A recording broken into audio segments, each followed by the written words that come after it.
Hi friends, ನಮಸ್ತೆ. Welcome back to my channel. ಇವತ್ತು ನಾನು ಎಗ್ ರೈಸ್ ರೆಸಿಪಿ ನಿಮ್ಮ ಜೊತೆ ಶೇರ್ ಮಾಡ್ತಾ ಇದ್ದೀನಿ. ತುಂಬಾ ಈಸಿಯಾಗಿ ಸಾಸಿಲ್ದೇ ಯಾವ ರೀತಿ ಮಾಡ್ಬೋದು ಅಂತ ತೋರಿಸ್ತಾ ಇದ್ದೀನಿ. ಬನ್ನಿ ಹಾಗಾದರೆ ಯಾವ ರೀತಿ ಮಾಡೋದು ಅಂತ ನೋಡೋಣ. ಮೊದಲಿಗೆ ಒಂದು ಪ್ಯಾನ್ಗೆ 3 ಟೇಬಲ್ ಸ್ಪೂನಷ್ಟು ಎಣ್ಣೆನ ಹಾಕೊಂಡಿದ್ದೀನಿ. ಎಣ್ಣೆ ಬಿಸಿಯಾದ ನಂತರ 2 ಮೀಡಿಯಂ ಗಾತ್ರದ ಈರುಳ್ಳಿನ ಈ ರೀತಿ ಚಿಕ್ಕದಾಗಿ ಕಟ್ ಮಾಡಿಬಿಟ್ಟು ಸೇರಿಸ್ಕೊಳ್ತಾ ಇದ್ದೀನಿ. ಹಾಗೆಯೇ 3 ಹಸಿಮೆಣಸಿನಕಾಯಿನ ಉದ್ದಕ್ಕೆ ಸೀಳ್ಕೊಂಡು ಹಾಕೊಂಡಿದ್ದೀನಿ.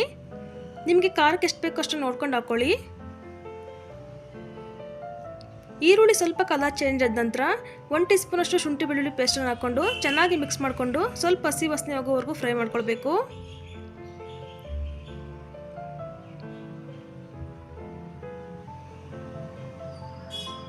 ಚೆನ್ನಾಗಿ ಫ್ರೈ ಮಾಡ್ಕೊಂಡ ನಂತರ 1 teaspoon garam masala, 1 teaspoon pepper powder ಹಾಗೆ ರುಚಿಗೆ ತಕ್ಕಷ್ಟು ಉಪ್ಪನ್ನು ಹಾಕ್ಕೊಂಡು ಚೆನ್ನಾಗಿ ಮಿಕ್ಸ್ ಮಾಡ್ಕೊಳ್ಬೇಕು.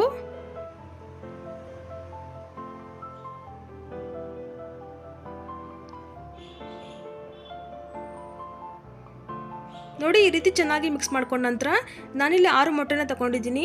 ಇದನ್ನು ಸ್ವಲ್ಪ ಬೀಟ್ ಮಾಡಿಬಿಟ್ಟು ಹಾಕೊಳ್ತಾ ಇದ್ದೀನಿ. ನಾನಿಲ್ಲಿ 3 ಜನಕ್ಕಾಗುವಷ್ಟು ಪ್ರಮಾಣದಲ್ಲಿ ತೋರಿಸ್ತಾ ಇದ್ದೀನಿ. ನಿಮಗೆ ಜಾಸ್ತಿ ಮೊಟ್ಟೆ ಕೂಡ ಹಾಕ್ಕೊಳ್ಬೋದು. ಗ್ಯಾಸನ್ನು ಮೀಡಿಯಂ ಫ್ಲೇಮ್ನಲ್ಲಿ ಇಟ್ಕೊಂಡು ಚೆನ್ನಾಗಿ ಮಿಕ್ಸ್ ಮಾಡ್ಕೊಳ್ಳಿ.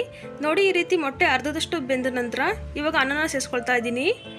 ಈ ರೀತಿ ಮಾಡೋದ್ರಿಂದ ಅನ್ನಕ್ಕೆ ಮಸಾಲೆ ಚೆನ್ನಾಗಿ ಹಿಡಿಯುತ್ತೆ, ಇಲ್ಲಾಂದರೆ ಡ್ರೈ ಥರ ಆಗಿಬಿಡುತ್ತೆ.